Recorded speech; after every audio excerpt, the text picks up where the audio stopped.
Hello everyone, this is Niu Yaping from Yuan Lab, Iwate University.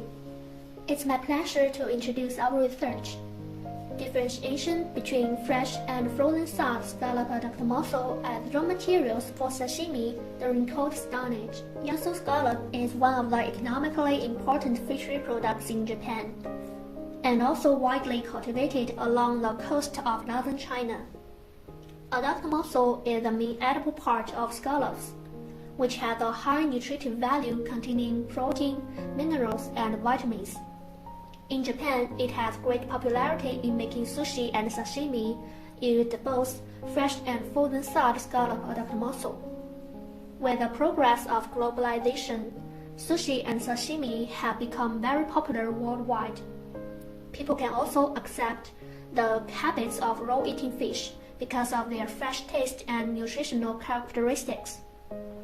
In order to cope with long-distance transportation and prolong the shelf life, freezing is regarded as a good way, even with inevitable quality loss. Therefore, it's necessary to study the product characteristics of fresh and frozen-thawed scallop adductor mussel. The aim of this study is to consider the biochemical and sensorial changes of fresh and frozen-thawed scallop adductor mussel during storage at 4 degrees Celsius. Then for studying quality maintenance of frozen scallop adductor mussel. Here is the experimental flowchart. The live scallops were obtained in winter from Kamaishi Bay. Scallop adductor mussels were divided into 2 groups, fresh and frozen-thawed. For the frozen-thawed group, the samples were treated in the same way as fresh group after freezing and thawing. Each sample was cut into 4 pieces. The number in the circle represents the storage days. The freshness analysis was taken on day 0 to 4 as follows. Mainly included sensory evaluation, microscopic observation of myofibrils, ATP-related compounds, and pH value. This table is QIM scheme for sensory evaluation. The scheme included 4 sensory attributes: appearance, odor, texture, and taste. The sensory characteristics of freshly sharked scallop adductor mussels were determined at 0 scores, while those of thawed scallop adductor mussel purchased from supermarket and refrigerated for 2 days were determined at 3 scores. QIM was performed by 7 trained panelists. After scoring, panelists were asked to state whether the scallop adductor mussel is happily acceptable or not. This is the results of QIM. The texture differences are the most obvious after freezing and thawing. For the 4 sensory attributes on day 0 to 1 between the 2 groups, only the scores of texture showed significant differences. Although the acceptance of frozen-thawed scallop adductor mussel decreased to 0 on day 4, the microbiome index of that sample was still within the acceptable range, which indicates that whether it is suitable for raw eating cannot be judged only by microbiome indicators. The results showed that frozen-thawed scallop adductor mussel can be happily accepted by panelists on day 0 to 1, demonstrating that freezing is an available method for long-distance transportation. We also observed myofibrils, which is the smallest fibrous unit of muscle tissue for contraction. A single myofibril fiber in muscle is very long and consists of repeated segments of smallest contraction unit, the sacromyle. The results showed that the microstructure of the scallop adductor mussel was damaged after freezing and thawing. Here are the results of biochemical properties. The changes in contents of ATP-related compounds during cold storage are on the left. The amount of ATP decreased remarkably after thawing immediately, only accounted for about 5% of the total. AMP was produced in large amounts after thawing. Literatures reported that AMP and IMP are responsible for the sweatiness of fish muscle.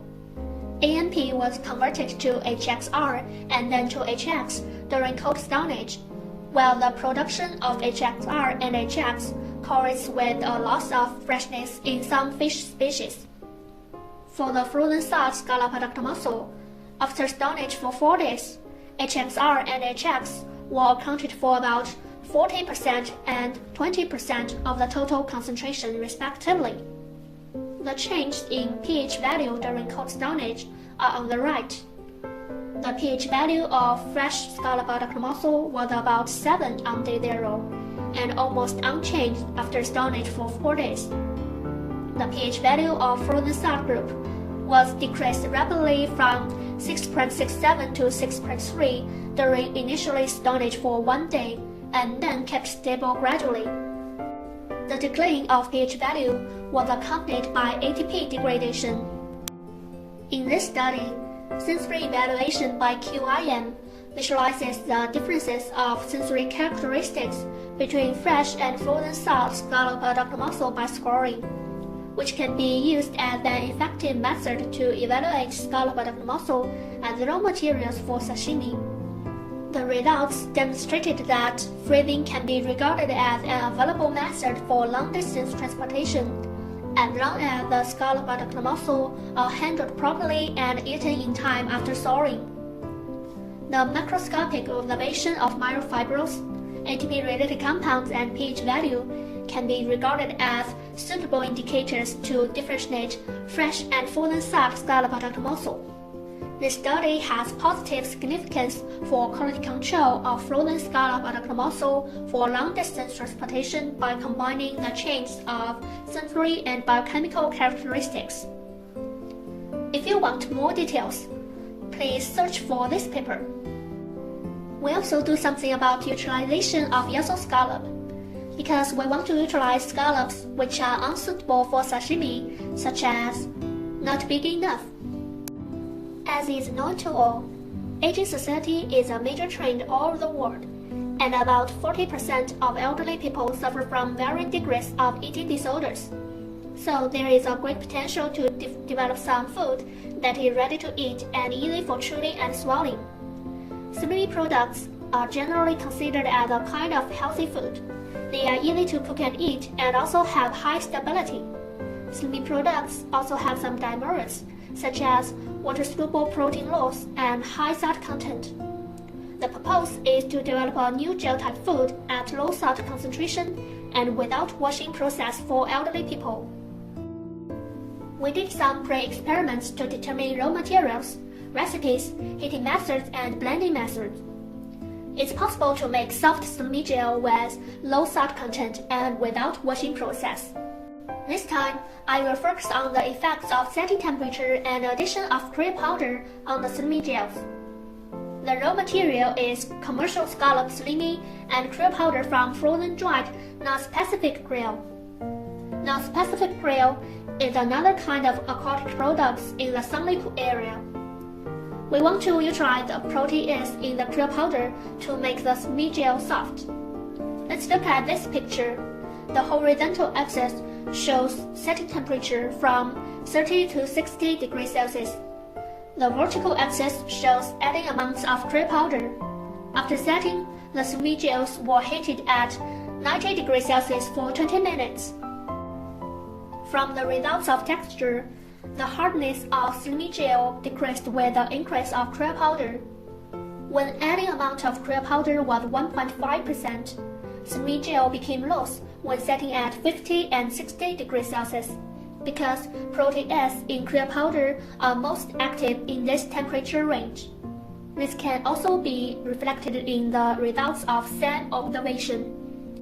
And by simple sensory evaluation, the sashimi gel setting at 30 degrees Celsius with 1.5% krill powder is most in line with expectations. We still need to do more in the future. Thanks for watching and welcome to our lab.